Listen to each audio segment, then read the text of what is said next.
experience. Experiment.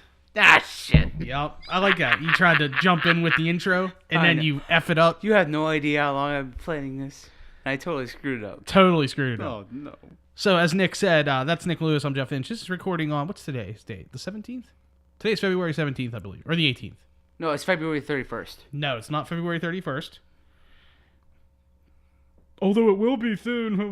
Not really. Okay, it's the 18th. All right, we're totally going to be cutting this out. Yeah, February 18th, but this will probably won't release for another week at least.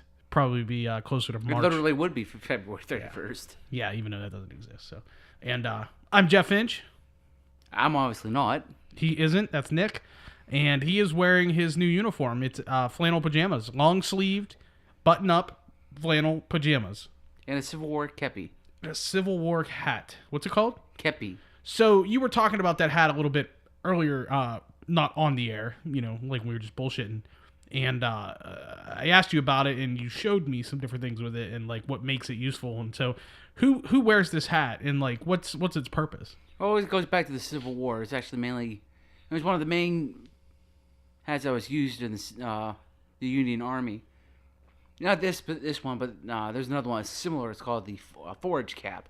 It's called the forage cap because if you look at it, it has a distinctive shallow angle to the top of the hat. Mm-hmm. And what that is designed for is that whenever you lay it down,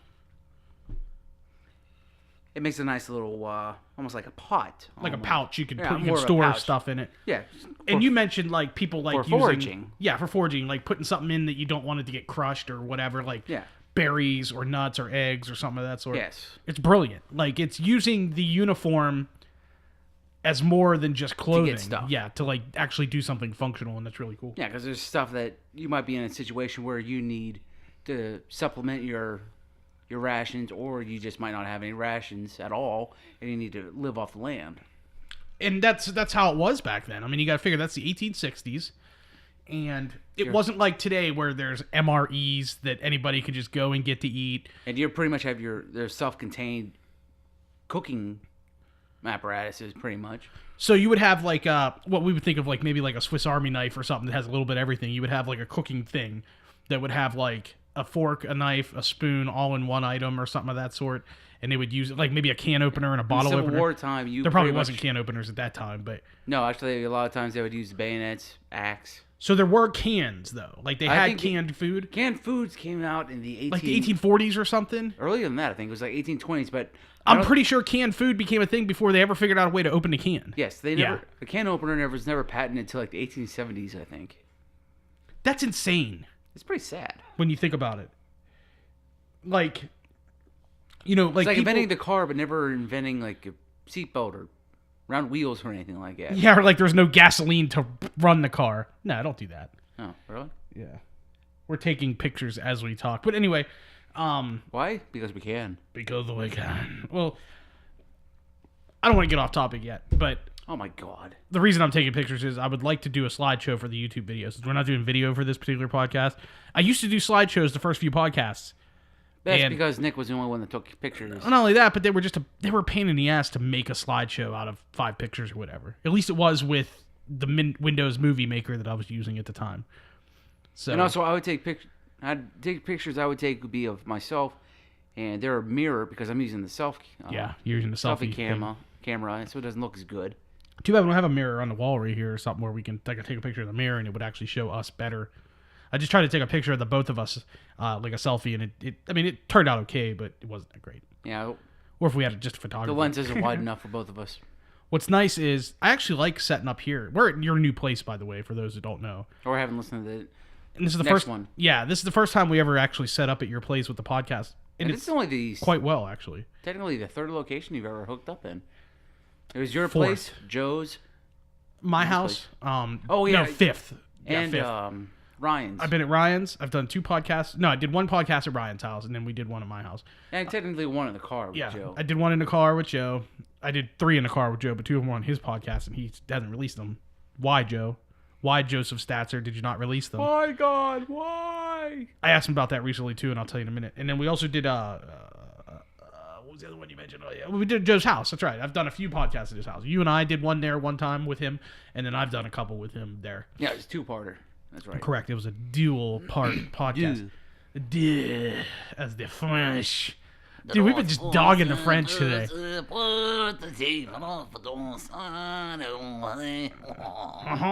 Yes, yes. Je suis un petit crabe. Means I am a small crab. But, yeah. They, cacahuates en los pantalones. Something about pants. I have peanuts in my pants. Very nice. But yeah, so like, yeah, you're right. This is for you, the next location that we've done it is here at your place. And the setup is decent because we're in your living room. And although there's a bit of an echo in here because, you know, high ceilings. I have next to nothing. There's not much on the walls yet. I mean, once you get some stuff on the walls and a little more furniture, I guess probably won't have to put too much more furniture in here. You do have carpeting. That's a big thing. That helps. But if we can cover the walls with blankets or tapestries or something, that would make a huge difference. You're not really a tapestry kind of guy, though.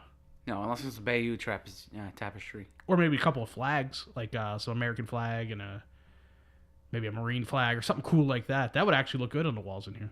That's something I'd rather have posted or put outside. Really? But then again, I'd probably have someone hairheaded hooligan or whatever come by and steal it. That's a good possibility too, especially in the town you're in. Well, here. I'm not that this is a bad town, but you know there are hooligans in this town. But I'm even worried about my mail because I get a lot of stuff from eBay or whatever. Oh yeah, you don't want something taking something off your porch or whatever. Yeah.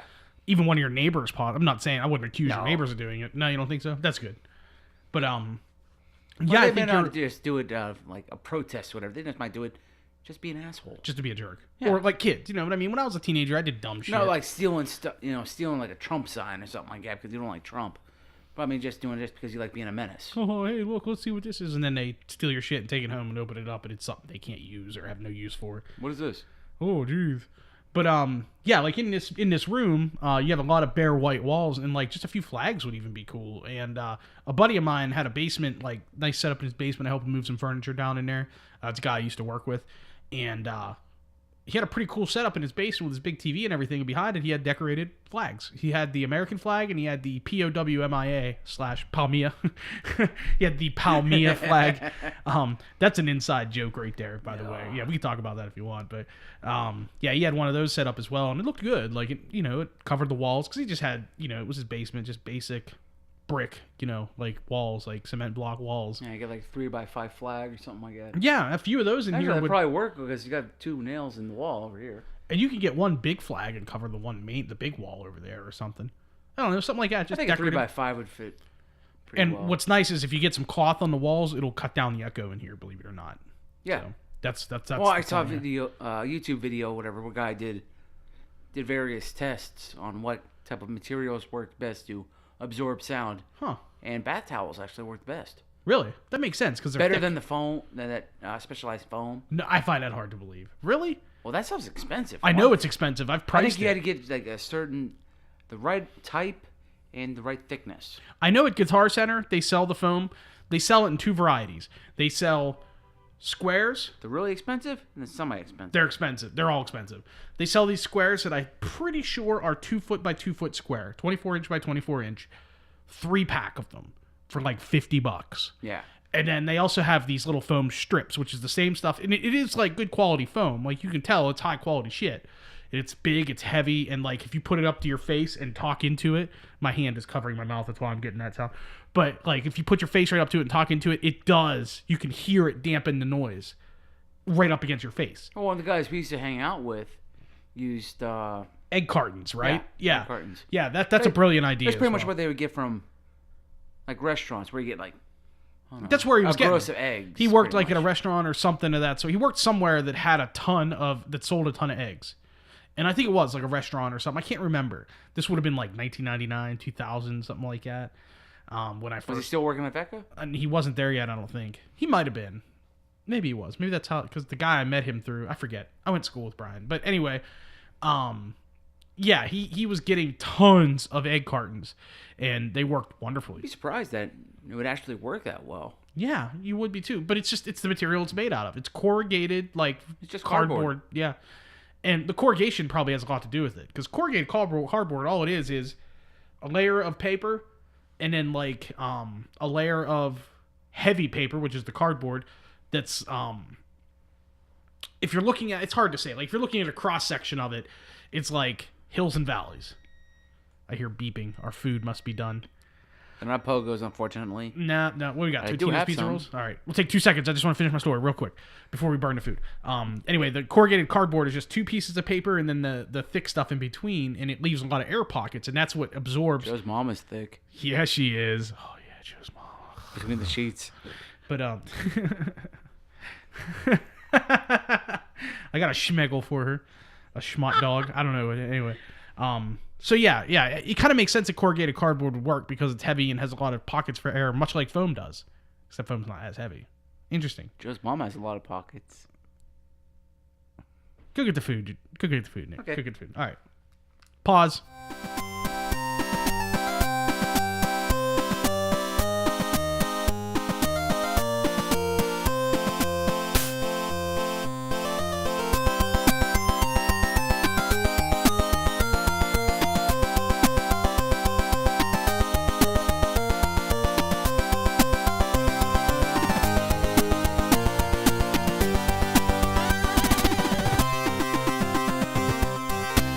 Welcome back. We took a little hiatus. If you listen to, Well, not really hiatus. sort of. I mean, what about maybe 5 to 10 seconds ago, listener time, finger quote listener time, but about 20 minutes ago, our time, the beeper went off on your oven. So we got food. We had Totino's I had a pizza button in rolls. the oven. Got a button. You pregnant? You're not even showing. How nice. But anyway, we had some Totino's pizza rolls, and we've made it. They're We've delicious. eaten about half of them so far. They're really good. So if you hear the occasional throughout the rest of this podcast, that's why. And if that bothers you, then tough luck. Also, we are drinking beverages of cold alcoholic variety. What do you got this time? Of delightment. I am drinking Conway's Irish Ale by the Great Lakes Brewing Company. Sadly, this is coming out of Cleveland, Ohio. Yeah, it's where the Great Lakes Brewing Company is. Cleveland's a nice place, though. I've been there a few times, and I was just there recently. I was there Yes, a few weeks and back. you didn't invite me. You did. It was kind of a last minute thing. My wife's brother. He's terrible on your side of the family. My wife's brother and I went to Cleveland, kind of on a whim, like on a Your matter brother-in-law. of a day. Yeah, my wife's brother, my brother-in-law. Matter of a couple of days, we saw that a Fish cover band was playing up in Cleveland, who we've seen once before and was really good. Pretty good, pretty nice guys. We saw them once in Pittsburgh at the Rex Theater at Southside in Pittsburgh. They're called the Powerful Pills. They're like a Fish cover band. They're from Cleveland, and it was the first time they ever played Pittsburgh. They haven't been back since. But they normally stay in the Cleveland area. Sometimes they play out in Cincinnati. So anyway, a couple weeks ago, Fish was playing a show at the Maya Riviera, which is a Mexican Yucatan type resort, and they were doing webcasts. So if you go to the show, if you went to this band's show at this bar, they had the webcast up on a projector, like on a big screen, and then between Fish sets, the band was playing, and then after Fish was done, the band played. It turned out really great. Like, we got to watch the thing, and what was really cool was the leader of the band, he's the drummer, his name's Bill, he's a really cool guy, allowed me to plug my recorder, my thing I use to record this podcast. He let me plug it into his board, so I got to get a soundboard. Excuse me, I just burped. I got to get a soundboard recording of the show. Without having to download it. Didn't have with to download your ticket. Yeah, I mean, well, not of Fish, of the cover band. Cover band. Powerful Pills, yeah. Okay. So I recorded their live performance for them. And I've gotten it, I've listened to it, but I haven't cut it up into tracks yet. And when I do, eventually, I'll get a copy over to my brother-in-law. I was going to send the band his copy as well. They wanted to check it out, so. But that was a few weeks back. Well, how big of a venue was it? Or how many? It's a bar. It's a Okay. bar. It's just a bar. I mean, you walk in, it's one, what do you call it, like a 2-room bar. You walk in, it's a nice place, like real clean, had a lot of TVs. Men's room, bathroom. Yeah, and it was during the NFL. Yeah, the NFL was still on TV, so they had like games on at the time. It was the playoffs, one of the playoff weeks. So they had a couple games on that night. It was a Saturday night. And so basically, my brother-in-law and I sat at the bar, watched the band, drank some beer, hung out, got to record the band. It was a good time. And we got a room and stuff, so we stayed at the room. Went to Melt Bar and Grilled for lunch that day. Or dinner, rather. It was I got a really present for you. good. Nick is flipping me the bird right now. He's all upset. Melt You people is have awesome. never heard of that place. That place is really cool. Yeah, it's... They have a food challenge where you can get a grilled cheese sandwich with 14 14. It's a 1 with a 4 after it. Yes. Different types of cheeses. And they are all delicious cheeses, Yes. by the way. They are quite tasty My personal cheeses. favorite is feta. I'm a big fan of feta too, but like I can only eat it on certain things.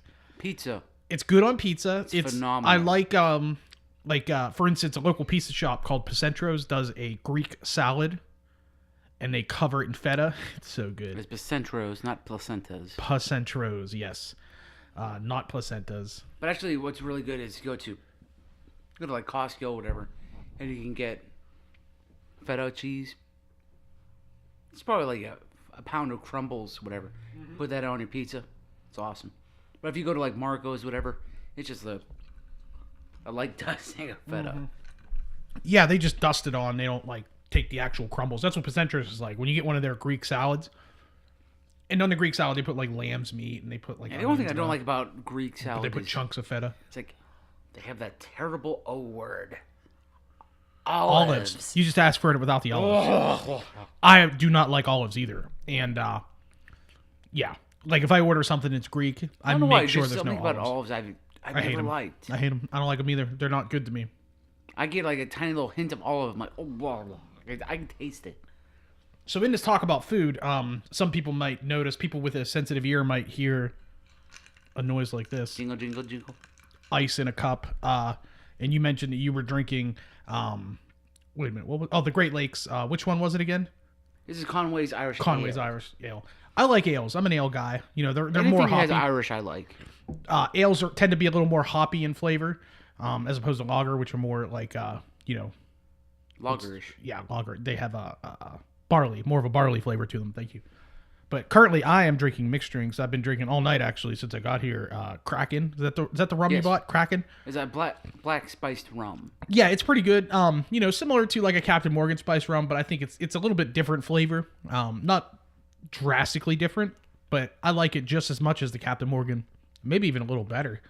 Mostly because I don't drink Kraken often, but I drink Captain Morgan almost every time I drink rum. So it's nice to get something a little bit different. I was never been a rum fan, but Love it. I came across the Kraken. I bought one of those. Well, one Like a ounce. shooter, yeah. It seemed like it's actually really good. It is good. And, if I'm mixing with Pepsi or Coke, which right now I'm mixing with Pepsi over ice and a straw. Because that's all there is. That's all that's here. But it's delicious. That's totally fine with me. I have no problem with the drink I've got. It's excellent. But, normally if I drink, I shouldn't say normally, but a lot of the time I like to drink white rum with Coke or something. And it's good with pop because you taste more of the pop. But I do like the spice rum because it gives you that vanilla flavor. And I think Coca-Cola, especially in Pepsi, like a dark cola, really tastes Yes, good I with a agree. hint of vanilla. Yeah, it's really good. And vanilla is probably one of my favorite spices anyway. Like I prefer it to... He likes white. I like white things. The white stuff. Oh, oh, oh. Rio. Yeah. A guy I work with is a big Weird Al fan. So he and I have been discussing That Weird guy Al already. off and on the last few months. Well, then he needs to listen to our podcast. We talk about it. I've been trying to get him to listen to it. His name's Matt.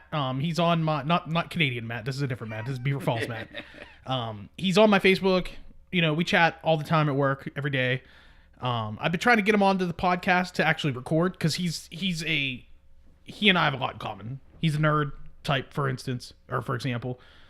And what I mean is he's into a lot of the nerdy stuff I am too. He's into Star Wars. He's into Lord of the Rings. He watches Game of Thrones. He watches Walking Dead. He watches all the shows I watch. And we talk so much. He's a big music fan. You'd really like him. And Yes, he he and I watch the same TV shows. I've told him, like, I'll bring my equipment to your house, or, I pick him up and bring him over because he has a car, but he's not supposed to drive. Maybe I should cut that out. Like a lot of people we know. But, he doesn't drive, so, I could always pick him up or whatever, and he just tells me, he's like, dude, I'm just too lazy to do anything like that. I'm like, dude, just let me come to your house. Am I going to make it any easier for Bring my recorder and my mic. Am I going He's to bring like- a big-ass shovel to carry you over? I told him, I'm like, dude, you and I talk for hours every single day at work, every day. And some of it would make for great recording. And he's just not into the idea. So why don't you just go to... Wait, you said you work with him? yeah, we work together at Beaver Falls. Why don't yeah. you just ask your boss if he can get like a microphone... Hang it up spin at from work? the air or whatever. That would and be just bad. talk. That would be bad because it would just get destroyed or covered in like Grease. grease or more likely Powdered flour or sugar or cinnamon and end up getting all effed up. And that just, I can't have that. My phone is already starting to get messed up. Just cover it up in plastic. Yeah, but then it messes with the sound. Just And be I'm an like audiophile. Just so. like Dirty Jobs. All the cameras are covered in trash bags. Yeah, they got trash bags and stuff over the top of them to keep the poo out and whatever else it is. I think they Or should sand or dust or whatever they're working I always on. thought they should have made that a shirt or a hat or something like that. Dirty Jobs makes it okay for a grown-ass adult to say the word poo. Poo is a perfectly acceptable word in my opinion. You don't always have to say shit. It's not always appropriate. So anyway, Nick, earlier we mentioned the hat that you're wearing, and I took a couple quick pictures of it, and you can use it as a pouch. We were talking about uniforms and stuff. That leads into something we were chatting about earlier. You mentioned a couple of different things. One, you talked to me about a certain regiment that was in the war, and then you also mentioned a place that sells like some war uniforms and stuff that you thought were really cool. Could you be a little more vague, please? Yeah, I'm trying to be as vague as possible so that you remember this conversations we had? We had it like an hour ago? Yeah. Yes, I do. Yeah, I'm trying to let you be the specific one here, so that's why I'm being vague, Dick. Oh, okay. Well, anyway, one of the guys that I work with, he works on our maintenance department, is a Civil War reenactor, and actually one of our mutual friends, Jeff and I, their dad used to be a reenactor in this unit. It's the 63rd Pennsylvania Volunteer Regiment that fought during the Civil War. And I've been recently. Last year I went to Gettysburg with him, a buddy of his, who's also a reenactor, and another guy that we worked with.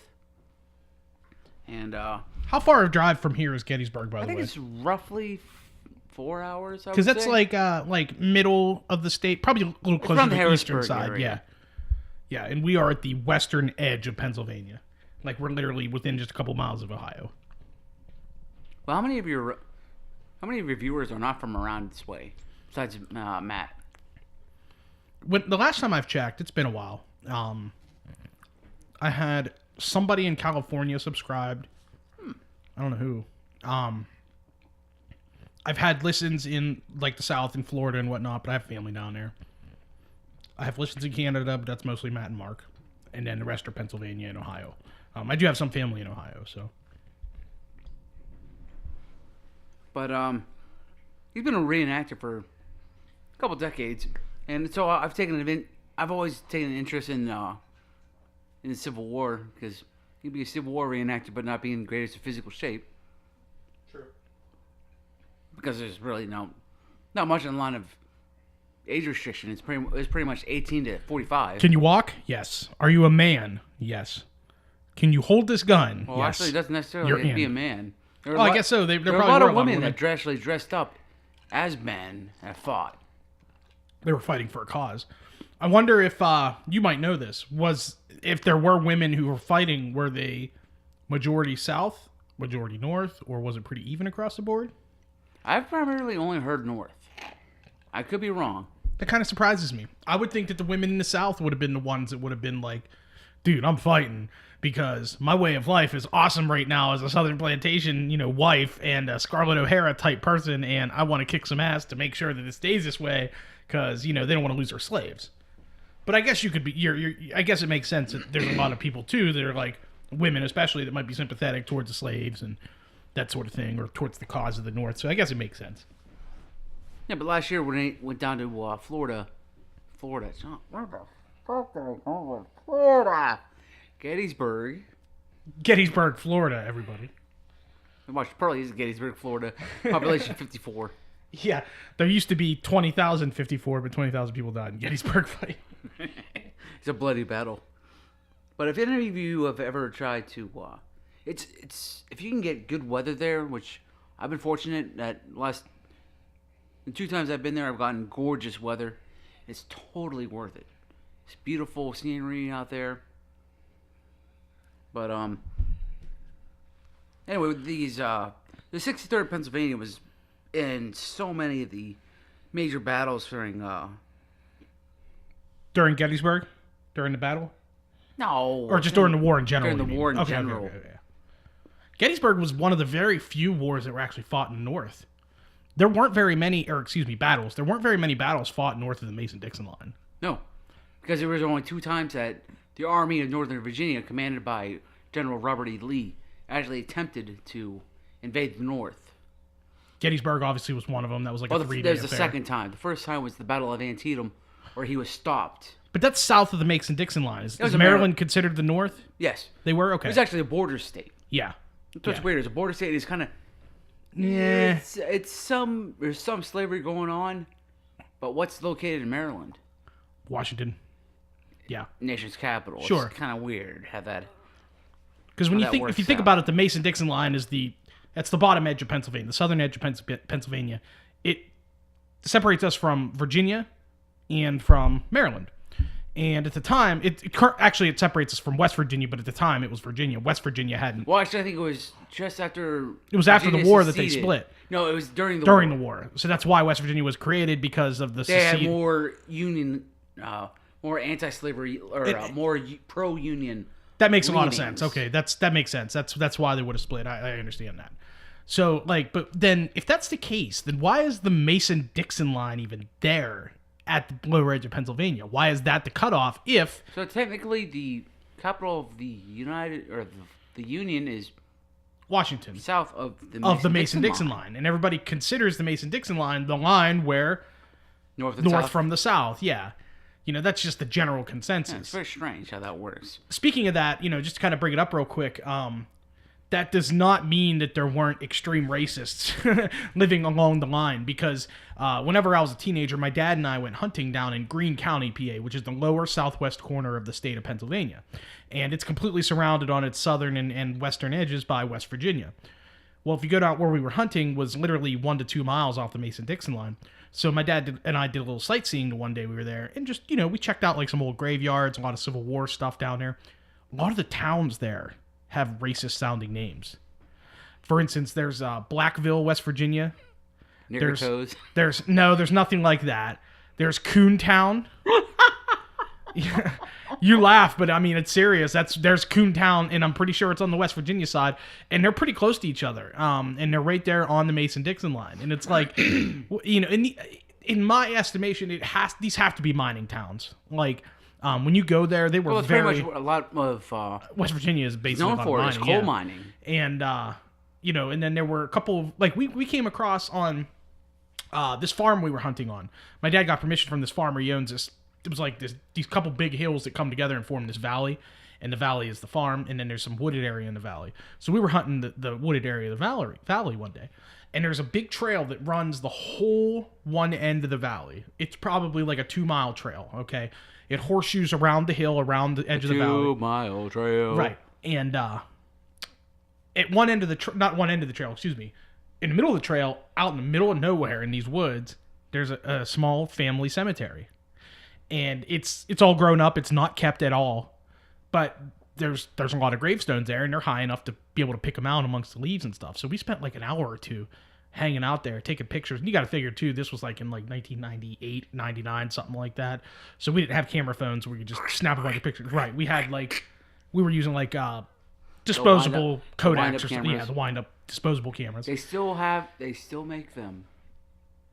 Every once in a while, I see one at a store somewhere, like at Kmart or whatever. My mom bought one at whenever we were in Michigan. They were like waterproof ones at a place where we went to kayaking. It expired like the year before. That's a good idea, though. Like, you don't want to use your phone or anything if you're kayaking. You don't want to get it wet and destroyed. So why not have a? Well, if you're kayaking, I don't think you want to be taking pictures. Oh, but why not? I mean, if you're in more serene, because you need to keep your hands on the fucking oar. Only if you're just floating on a calm river, man. You can take 5 minutes away from that and stay afloat. But anyway, so this was the. Well, this is coming from somebody who lost their, first time they went kayaking, lost their, glasses. I've never been kayaking, so I can't honestly speak. It's actually pretty. It looks good. fun, yeah. I can imagine. I think I'm just too fat for a kayak. Like, I think of my big butt, like sitting down in the hole of the kayak, and I would just be like a giant mushroom. You can actually get a good amount of speed. You'd be surprised. Yeah. The only problem is you're on a kayak. You're making a couple of knots, and you're stuck behind a group of like 10 people that are slow, half drunk in the inner tube. Oh, I got you. They're just floating. Yeah. I tried passing them, and that's how I flipped. So, like, you were trying to, like, maneuver through them and around them? Around them, yes. You didn't just ask them nicely, like, excuse me, guys, are you able to, like, paddle your way to the left and right? It was one of those, like, oh, excuse me, guys. Everybody's going to be bumping into Sure, everybody. sure. Somebody on a tube is much more stable though than somebody in a kayak, so that makes sense. Like if you bump into somebody a little hard, you got people that have like you can easily fall. have like inflatable coolers and stuff like that. Yeah. But other than losing my glasses, it really was cool. Yeah, that's cool. I really did enjoy it. That's cool. You just gotta fight the urges like to overcompensate. Like, oh, Jesus, that's gonna flip. I mean, it's one of those. But other than that, it's actually fun. I enjoyed it. I can understand why my sister and her fiance, who live up in Michigan, and they do a lot of kayaking. I can understand why they do so much of Why they like it. I have a friend who lives in Elwood City. You have a friend? I have many friends. Really? And yeah, believe it or not, you're not the only one. How much did you have to pay him? Her actually. We can't discuss that on air, but no, she's a friend of mine. I've known for years. She lives in the Elwood area, and there's a creek that runs through Elwood called the Connoquenessing, and it's got a couple of small rapids. What's it's a creek? nothing crazy. Creek that would Is that be one of those things you have in your neck? It's like a tiny river. It's spelled creek, Creek, but we call it a creek. It's an Indian tribe. Really? The Creek tribe or the Crick tribe? Creek. Creek. I didn't know that. Is that true? Pretty sure. All right, cool. We'll check it out. We could Google They're very it, but small. I don't feel like it. That's funny. Anyway, she kayaks a lot on the Connoquenessing in the summertime, and she posts a lot of cool pictures and stuff, and it looks like something I could really get into that would be fun, but I would be muffin topping a kayak. Like, I'd be better in, like, a canoe. I'm more of a canoe guy. Or a rowboat, even. Not quite Did a kayak. Say muffin topping? Muffin topping. Kayaking? Yeah, so like if I'm sitting in because a kayak has a hole, so if I sit in a hole, all of my man beef would be hanging up over the top of it, and it would look like a muffin top. You never heard that phrase before? Yeah. Oh, it's just, I have it. just not in that context, right? Not in kayaking. I've heard it. First time I ever heard the term muffin top was. No, it's not a Jewish term. Muffle top. Oh, mazel tov. No. Where you crush the glass? But that was from Muffle top. Mythbusters. I think it was one if you wear jeans and sit in a tub, it'll cause the denim to shrink and it'll actually cut off blood circulation to your legs and kill you. Really? Or something like that. Oh man, I'm wearing jeans right now. I should go sit in a bathtub and see if that actually works. Then again, I don't want to die. So. Yes. So anyway, somehow we got way off topic. We were talking a little bit about the Civil War reenactments. You said your buddy, or our mutual friend, his name is Troy. Did all that. And That was cool. last, I think it was November. It was the anniversary of Abraham Lincoln giving his speech after the war. You know, the Gettysburg Address, yeah. the Gettysburg Address. 7 years ago, our forefathers brought forth to this country a new continent dedicated to the proposition that all men are created equal. We are now engaged in civil war that, da-da-da-da-da. Surprised you remember that much of it, because I don't remember that Well, that's much. because I do a lot of practice with helium balloons. Really? So you 7 years ago. actually do that? Yes. That's awesome. No, it's like a video that we had, and you and I did some, inhale some helium, whatever, we started, represent. The lollipop kid, the lollipop kid. Yeah. I don't remember the rest of the words. Yeah, that's right. I do remember that. I forgot about that. And I jumped in there, it's like, where's my computer, my kid lands? I cannot remember that. It's a classic song. What was that video? Was that like my sister or my mom that recorded that? I think so. We were just goofing around one day. We were playing with It's just like a pool helium or party. something. Yeah, that was good times. Good times. So I anyway, think that was the last time I saw Shad. that was a long time ago. That would have been a long time ago. You've seen Still. him since then. I don't know. Had to have. Yins were at. You were both at my kid's birthday party in September. Yins were both there, so you saw him there. That's probably the last time you saw him. That was It was Labor Day, so September the 5th or 6th. Her birthday's on the 5th, but I think we celebrated on the 6th. I can't remember. It was the day before Labor Day. Anyway, the reason I bring it back to the Civil War thing, you were telling me earlier before the podcast about uniforms. Like you said, you went somewhere and they had uniforms for sale, like whole uniforms or something. Yeah. Where was that? It was in the town of Gettysburg itself. They did fairly decent, well, in my opinion, decent looking costumes. Decent uniforms. I mean, that's what they are. They're costumes. I mean, they're replications. What's the word I'm looking for there? Yeah, I think replicas. Thank you. Replicas, I guess. They're replicas of actual uniforms. They're not actual uniforms. Yeah. So technically, they're costumes. Fair enough, right? Yeah.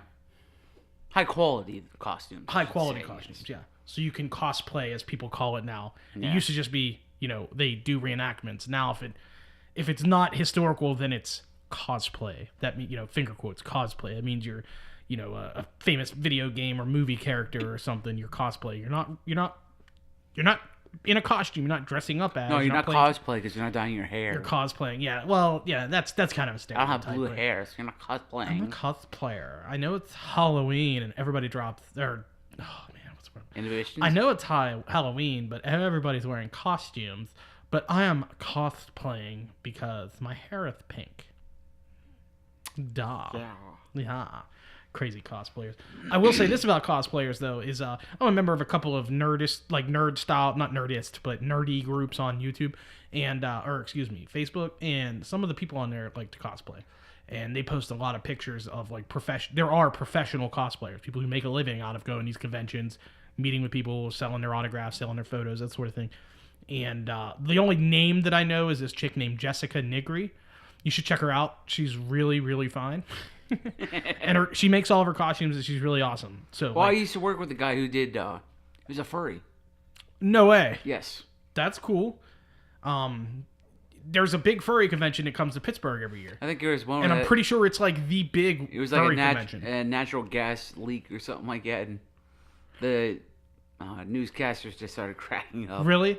Oh, wait a minute. Like, it might have been a bomb scare or something like that. There's a guy who goes on to every year when the furry convention is down. By the way, they don't like. I shouldn't say they. I think some of those people don't like to be called furries. They think there's like a negative connotation to it, and everybody seems to think that it's always a sexual thing. It's not. It's just people who like to dress up as animals. But there's a name for it. Like, there's an actual name for the convention. I don't know what it's called. Do you have it? What's it called? Oh, you saw the thing I sent you. Yeah, I sent you that picture of the one donut. Was that this podcast or the previous podcast? Previous. That was the previous one? Okay. I won't say nothing Arabic. about it here. Yeah. But anyway, the Arabic cosplay. donut. Well, one thing is, this guy was telling me that I used to work with. I was into the furries. Is how much work and money actually goes into making those costumes. Oh, many hundreds of dollars sometimes or more, and they spend a lot of time. Sewing and cutting and all that stuff. I mean, these are seamstresses. These are people who do this for a living, especially, and not for a living to make money, but for a living as their hobby. And they're excellent at it, and they really take their time. And once again, somebody who I mentioned earlier, like Jessica Nigri, if you check out some of her cosplay, dude, I know it's a weird name, but you check it out, dude. It's amazing. She's so good, and like the stuff she makes looks like real armor, and some of it's really outlandish. Like she does like. I know you're not into video games so much, but like World of Warcraft type stuff where it's just these super outlandish outfits, and some of them look amazing. And she's an amazing looking woman, so you know what I mean. It's really cool. Hand to hand. Yeah, there you go. So anyway, looks like our battery's about to go on our recorder here, so we should probably go ahead and wrap this up. This was a fun conversation. We ate some food, did some drinking, talked about drinking, talked about Civil War reenactments and Gettysburg. Anything else we need to chat about before we get going here? No, I guess battery's about to die, so yeah, we better kill it. Yeah. Okay, so you've been listening to the Jeff Finch Experiment, not the Jeff Finch Experience, as Nick likes to say. You can find me on Twitter at Finch Podcast. You can also find me on Facebook. Just type in Jeff Finch Experiment. You can find me on YouTube under Jeff Finch Experiment, which is most likely the way you're finding this. You can find us on Podbean to listen to. You can listen to us on iTunes. Find him on Joe's mom. You can find me on Joe's mom quite regularly, Fridays and Saturdays, and twice on Christmas. And the old also In-N-Out. Right, like In-N-Out burger, but there's no burger. I guess there's a burger. It's a hot dog and a burger and a bun. That's nasty. Anyway, thank you Party. for listening, and signing off. See ya. До свидания.